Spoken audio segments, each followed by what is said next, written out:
洗干净的糯米里面加入2碗清水，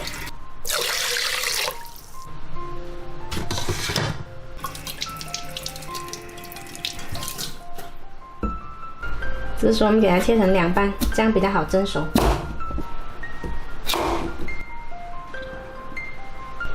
把紫薯也一起放到电饭锅里面蒸熟它。好了，都煮熟了，紫薯先拿出来。蒸好了紫薯，我们把肉给它挖出来，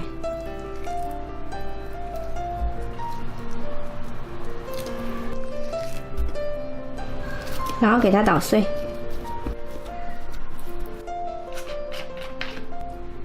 再来加入2汤勺蜂蜜，先给它搅拌均匀，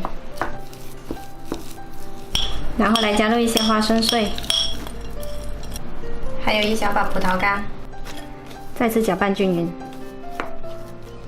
煮好的糯米饭，我们给它稍搅拌一下。准备一个盒子，然后里面敷上1张保鲜膜，这样子都会比较好脱模。有1大勺糯米饭，在下面给它填平，稍稍压实一下，然后铺平整。面上再铺上1层紫薯，同样的紫薯这一层呢，也要给它压紧实。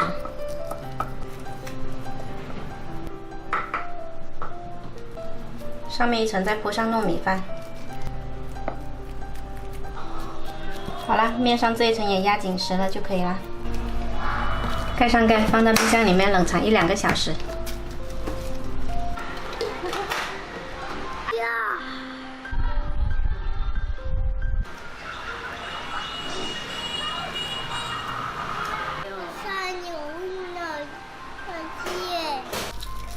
冻好了之后，我们就把它拿出来，倒扣过来。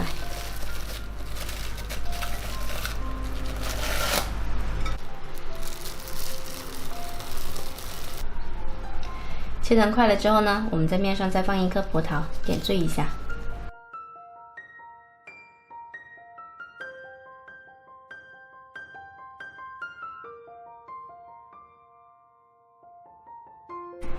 好吃又好看的紫薯糯米凉糕，口感 QQ 糯糯的，喜欢的话可以试一下。